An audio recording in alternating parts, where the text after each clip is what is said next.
With a game franchise that releases a new installment every 3 to 4 years, there is always going to be a huge and exciting build up to its next release. However, during the exciting build up to the announcement of the new game, there comes rumours and leaks. So today, we are going to look into some of the past rumours and leaks from the Zelda franchise over the years. Now, there is way too many to cover in one video, so we're going to take a look at the most interesting and unique ones, and I suppose see if any of them could actually have any potential for real game ideas, and anything else along those lines.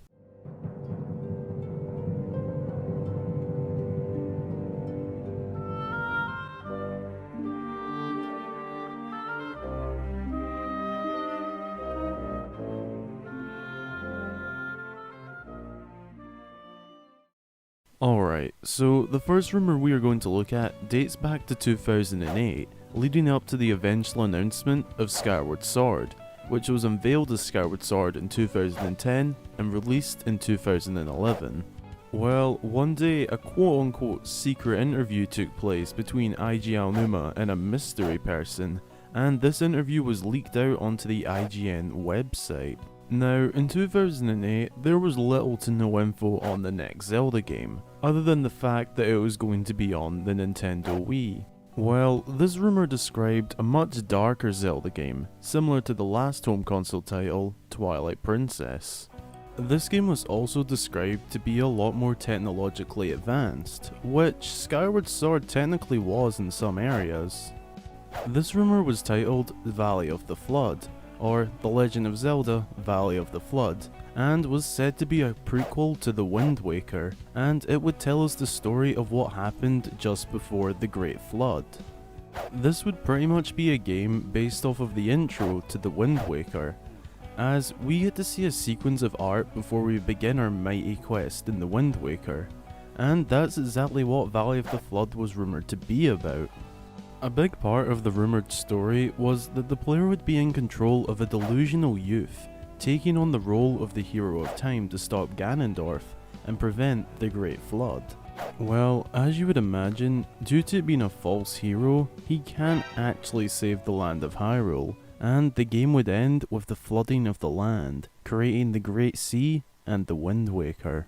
This is also supposed to act as the reason for the hero not showing up in that timeline, which could potentially make sense, but it's not the most convincing.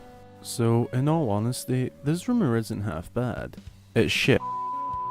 In fact, it really sounds like something that could actually happen, as it's a part of the Zelda timeline that isn't really covered in the games, other than in the intro to The Wind Waker. This rumour would seem pretty believable, I'd say, and who knows, this might actually become a game sometime in the distant future. Well, with Zelda headed for an open world future, it would definitely be an interesting task for Nintendo to complete, but it really is an interesting idea for a game. It did have some fairly convincing artwork, especially the title art. Next up, we have a rumour which came around in the lead up to Breath of the Wild, or as it was known at the time, Zelda U.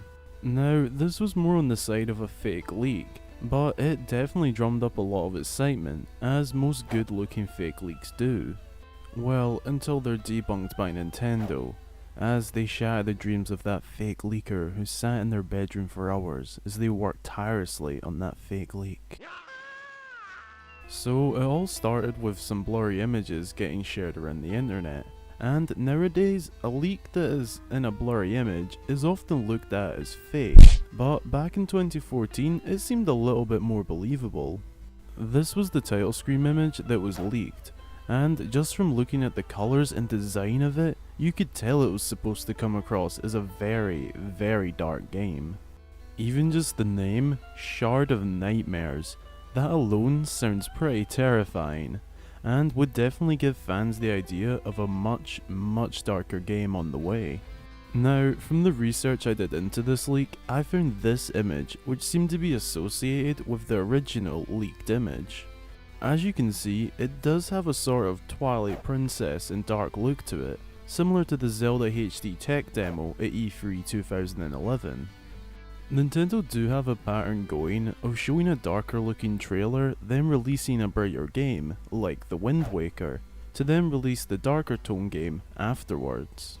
It's been going on since just before the Wind Waker. Anyways, it's hard to tell what the next Zelda installment will be anyway, as if the pattern was to continue, the next Zelda game would indeed be a darker title. However, Nintendo have already hinted towards a similar game to Breath of the Wild coming next, but who knows, we just have to wait and see. I wanted to include this leak as it's the type of leak that can make you think about the next game. Should it be more dark like Majora's Mask and Twilight Princess, perhaps darker than them both?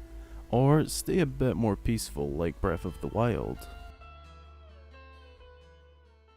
Now, on to our final rumour for this video. Before I get into this one, please note this has been seen as just a mock-up before. It's also been seen as a leak, and been rumoured in a few different forms, on many different occasions. I'm going to be looking at the first form I came across it as back in 2017. So, this rumour is a Zelda fan's post Breath of the Wild game desire. It's the Breath of the Wild hangover cure. The drugs to drug addicts. It's a HD Zelda collection on the Nintendo Switch. This is the first form I saw it in, and then came along a few others, but other than fan mock-ups of some pretty convincing box art and promotional art, there has been rumours floating around various sites that this could actually happen, along with rumours around just a Skyward Sword HD port. Now, this is one rumour from the past that I think could still actually happen. Mainly because Twilight Princess and Wind Waker both already got HD ports, however they were on Nintendo's second worst selling system, so it would make sense to bring them onto the hit that is the Nintendo Switch. As for Skyward Sword, it's the only 3D Zelda game yet to be ported in HD, and come on, the Joy-Cons are a perfect fit for that game, but the option for just a regular controller would be nice too. I think this rumour was really exciting at the time and still holds some of that excitement now, as it's still very possible, and I hope it does come to become a reality sometime in the near future. Well, that's all the rumours and leaks I managed to gather up for this video. I really hope you enjoyed taking a look at these with me, and hopefully you found something interesting within them. Be sure to let me know what you think of these rumours and leaks in the comments, and or what you thought of them at the time if you were active in the Zelda community when they came about. Be sure to join the Discord server through the link below, and thank you so much for checking out the video. And until the next time, I've been Hyrule Gamer.